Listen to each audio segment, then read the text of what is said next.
Let's return to This Week in America. Here's your host, Rick Bratton.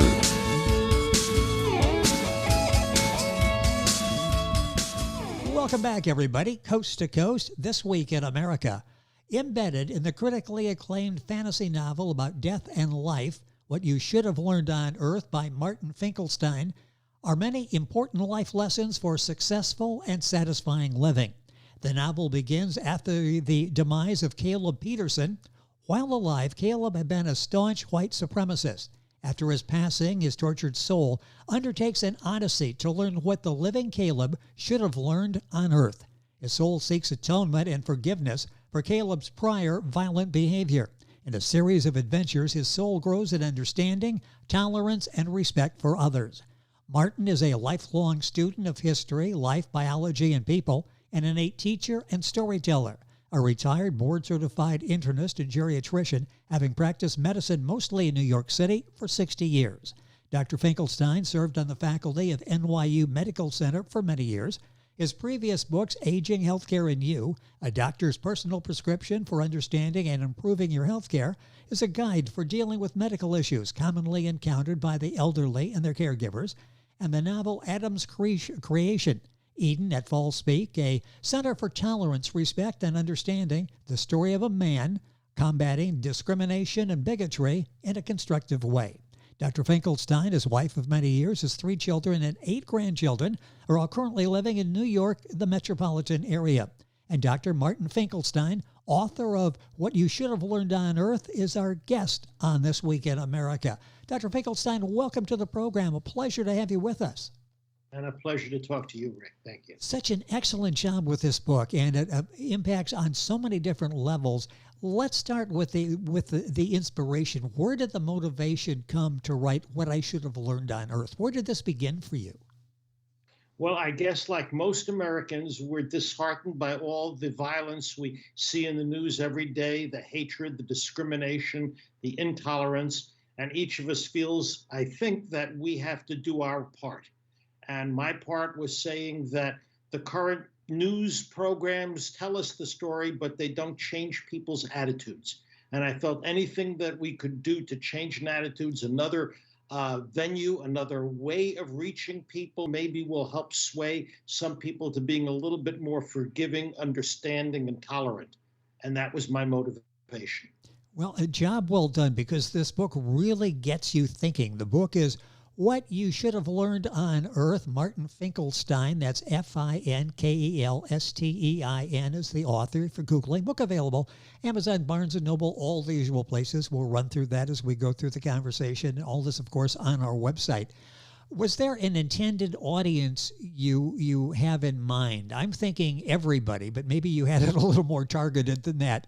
It's really those who are intolerant. I don't know if they'll read it or if they'll appreciate it, but maybe they will, and some may be swayed. Those who are not intolerant will be really enforced in their beliefs of equality and more understanding and tolerance between people. What message do you hope the readers take away from reading What You Should Have Learned on Earth? When it's over with, what do you hope we learn? Well, in the novel, in the story, Caleb's soul does speak with a variety of other people, and he learns that these superficial qualities of color and religion are not important to a soul. In a soul, there is no color, and they're all the same. And that's what he learns, that to be more tolerant as he moves in his adventures. The book is What You Should Have Learned on Earth. Martin Finkelstein is the author, the guest with us on the program today, talking about a book available wherever books are sold. Send it to Amazon, of course, Barnes & Noble, all the usual places. I mentioned before the background that you've got the book on healthcare and aging. I need to get a copy of that myself. And the fiction that you wrote, the novel. Tell me a little bit about those 2 books and your interest in writing, because it's very widespread, isn't it? Very diverse. It is. I am a teacher, and my kids and grandchildren always say that I'm doing too much teaching, maybe. I don't know.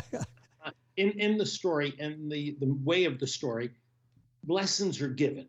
And the way I think about things and what I've been telling patients for all these years. And that is how to live and how to be tolerant. And in this story with the souls, because Caleb's Caleb eventually does meet up with the soul of a black woman who died in Harlem by collateral damage, and the two of them work to help bring her brother and her family out of the mass of the morass of the poverty and the addiction and the violence in Harlem to move on. In the book Adam's Creation, Eden at Fall Speak, it's not a sci-fi, it's more of a novel. People say a lot in it, but it's the story of a young man who's interested in the world, and he's interested in seeing things, and he has this land in Maine, and he decides that what he can do with this land is build a center for tolerance. He teams up with a young black man who was Jewish, and he was Jewish, and the two of them start building the center and bring speakers in, which gives me a venue for addressing intolerance by race, by religion, by all factors, as they teach others to be more tolerant. And in return, they learn themselves and they grow as individuals. That's that book, Adam's Creation. This book, of course, deals it in a different venue, in a sci-fi novel, which is more of a story. Before I go back, I need to ask you about Caleb and how you came up with this character and telling the story through the experiences that Caleb had. You mentioned tolerance.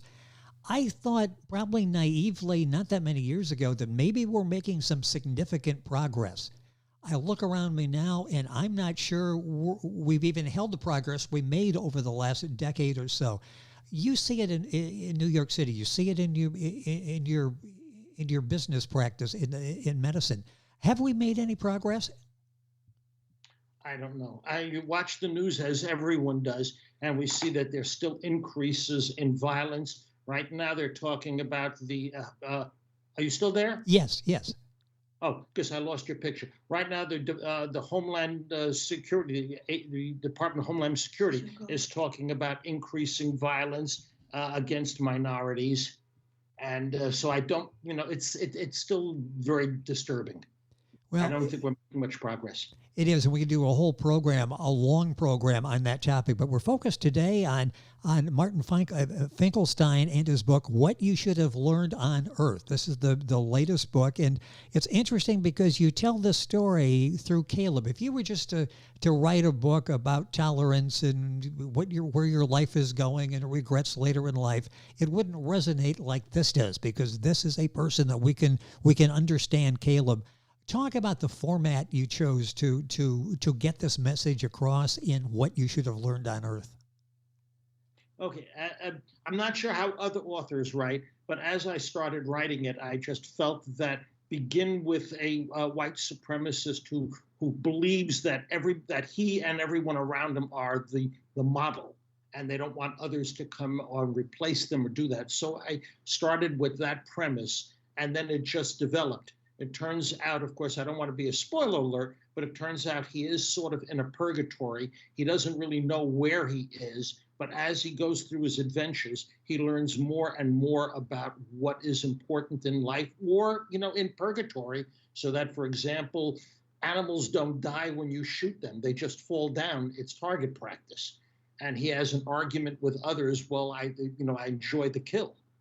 And he learns that it's not just necessarily killing a beautiful animal that gives you pleasure. It's also just seeing the animal.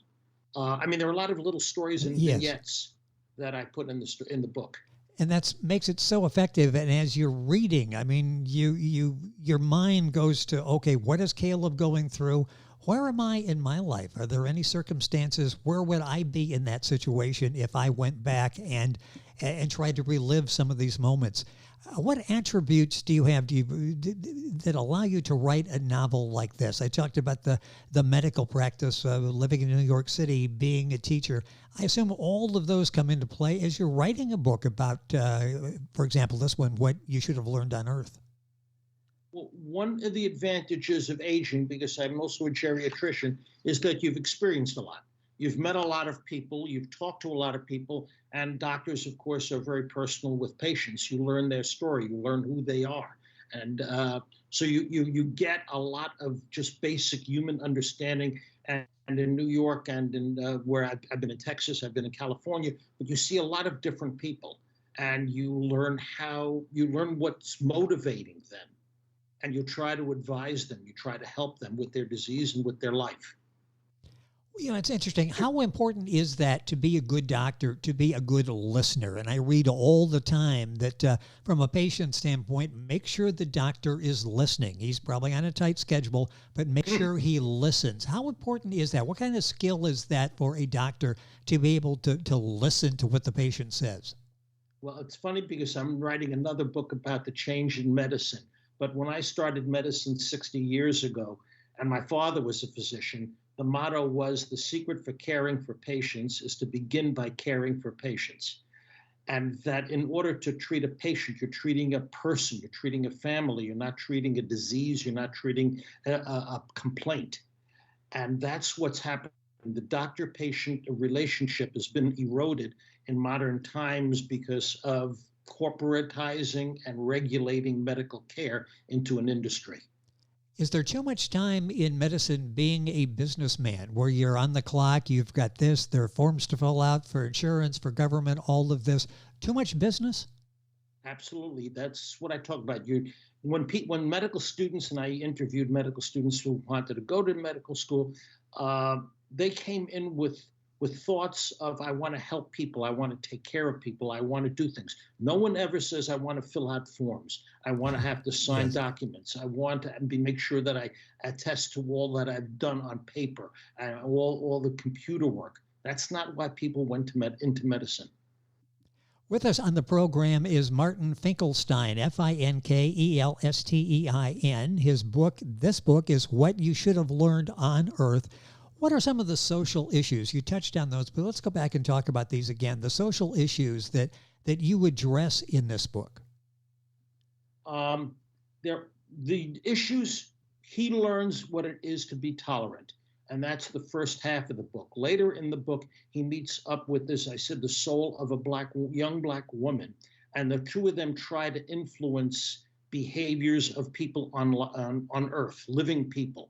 And the problems they come across are individuals who are struggling with their identity, LGBT identity. They deal with families and the violence in Harlem, which is what killed the woman Phyllis, and which is damaging or threatening her brother and sister, the drug addiction.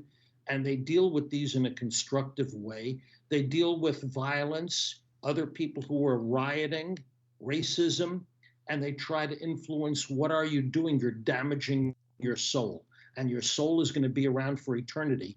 And this is the time to change it. You're throwing away your life and you're not even happy with it. The protagonist of the novel, do they resolve any conflicts as they're going through this?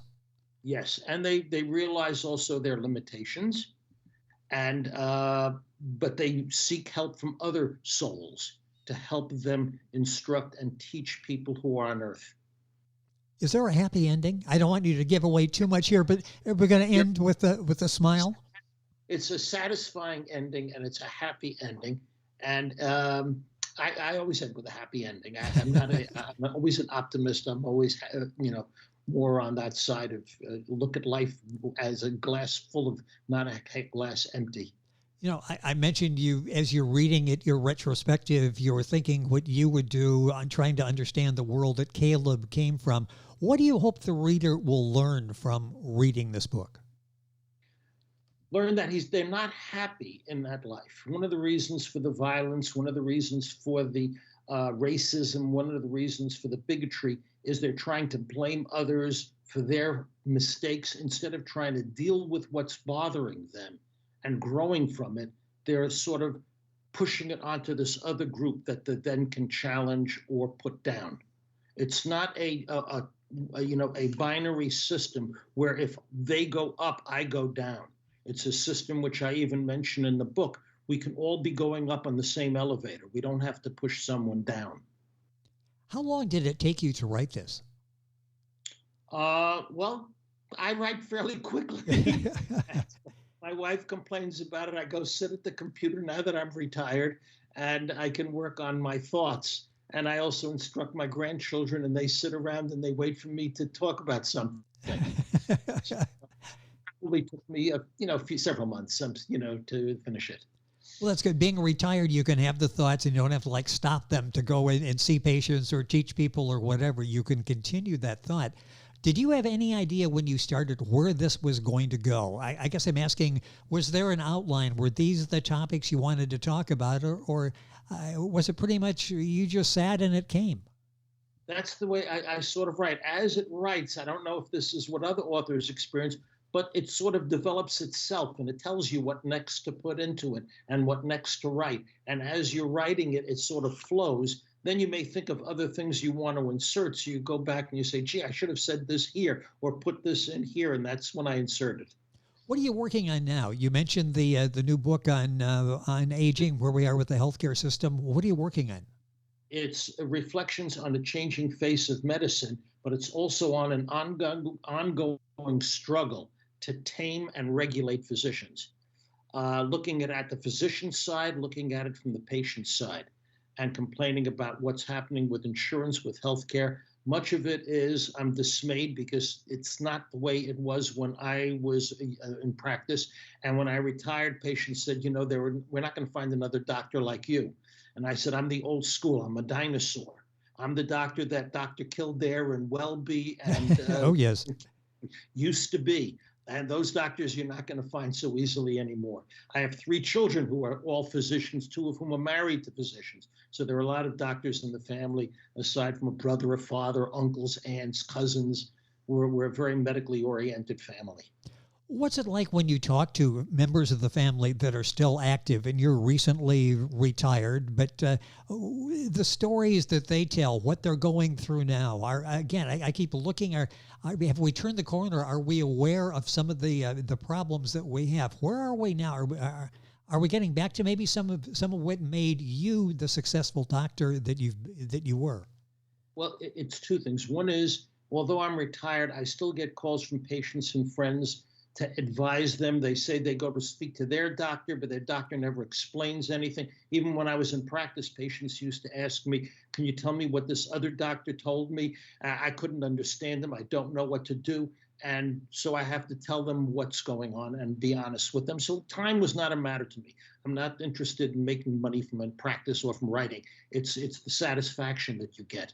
And so I would just do that. Today, I got a call from a daughter-in-law who's a physician giving me her complaints. Who should she see? What should she do about it? And then my kids every now and then. And that's nice. Although they're very successful physicians, they still call me and say, Dad, I have a patient like this. What do you think I should do? And so you never really retire completely. Once a doctor, always a doctor. And that's the case with our guest on the program, Martin Finkelstein, a successful author. The books he's written have received excellent reviews. This one in particular, the new one, What You Should Have Learned on Earth by Martin S. Finkelstein. Got a couple minutes left in the program. Are you working on any novels now? You are a great storyteller. No, I've written the 2 novels. One was Adam's Creation, Eden at Fallspeak, and What You Should Have Learned on Earth, and 2 nonfiction, Aging, Healthcare, and You, and this new book, which is the ongoing struggle to tame and regulate physicians, reflections on, changing face of medicine, what's happening in the past 50, 60 years. Where did this interest come from in being an author and a storyteller? Is that something that goes back to your youth, or where did you develop that? Because you're such an effective communicator, because you are able to break it down. It's relatable in a story form, and we can comprehend what you're talking about. I don't know. But I do remember grandchildren used to say, Grandpa, tell me a story. I love your stories. I have one grandson who keeps recording everything I say because he said, these things I want to keep. And so he records the stories. My father used to tell stories and jokes, and I guess I inherited that from him. Well, you're doing one better now. You've got the books out there, so they will last through generations to get the word out there of your thoughts on medicine and where we are with tolerance and diversity in our society. I mentioned Amazon, Barnes & Noble. Where do you recommend people go buy the book? Online. We're getting a website going, but I think that's the main place where they would get them online. That's where I get my books online. Yeah, and I say Amazon because they could use the money, and it's also it comes to mind as you're talking about that. If you got Barnes and Noble, if you got a neighborhood bookstore, stop it and ask if they don't have it. They can get it, and you can support the neighborhood bookstore at the same time. The book is What You Should Have Learned on Earth by Martin S. Finkelstein, Finkelstein, and the book is available, as we mentioned, all of the usual places. And if you're on Amazon, for example, click on the author's name and you'll have information there on the other books as well. Doctor, it's been a pleasure having you on the program. So much that we could talk about, and hopefully we can do this again. I'm looking forward to the next book and would love to have a chance to talk about that as well. Thank you for joining us on the program.